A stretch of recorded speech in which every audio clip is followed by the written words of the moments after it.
heart because I received a letter from my sister. She wrote that our mother is struggling to cope with our difficulties. She works tirelessly, yet there is no money. I am afraid.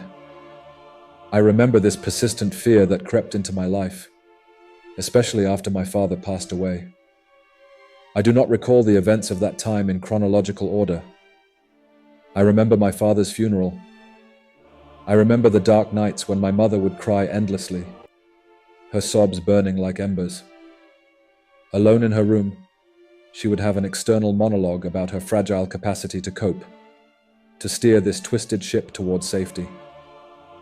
As for underage children, they are heavily exploited in hard labor, receiving meager wages regardless of the economic sector in which they work. This is largely due to the unregulated informal economy, which is not governed by formal institutions, including labor inspection services. I recall the day I resolved to find a job. I was still so young and helpless, yet I was determined to help my mother and family. I decided to support her no matter the nature of the challenges we faced. I endured unbearable and terrifying nights on the streets of Tangier, striving to build connections with malicious individuals. I felt as though my entire family lived on the streets alongside me. When there is no support from society, whether privately or collectively, you constantly feel abandoned and marginalized. Even the vague notion of roots loses its value. What remains before you is only the idea of survival, of coexisting with this cruel world that deprives poor people of their fundamental right to live in peace and tranquility. I abandoned the word peace long ago, ever since my father died. He was the sole hero of our small family, safeguarding our home and meeting our needs. It is only after my father's death that I could finally grasp the incomprehensible silence he carried.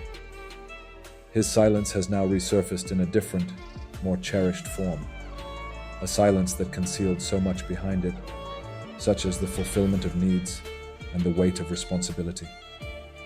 My father's silence has become, for me, a love that is neither clearly defined nor easily expressed, but deeply felt and realized.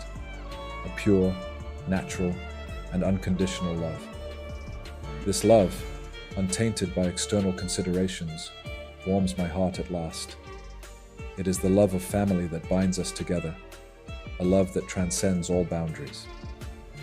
As a child who was often left alone and deprived of attention, affection, and love, I developed a behavioral pattern of always clinging to someone or something.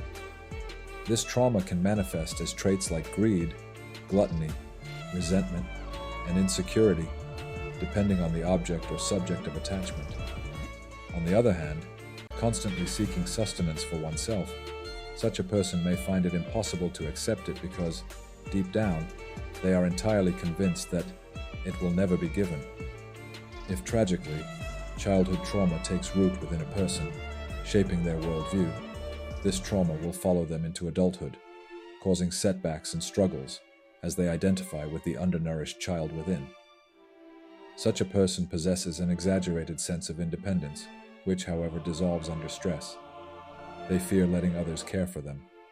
They constantly test themselves and must prove themselves in challenging situations, which they find effortlessly. Others may not manage, but they can. And so, they feel reassured.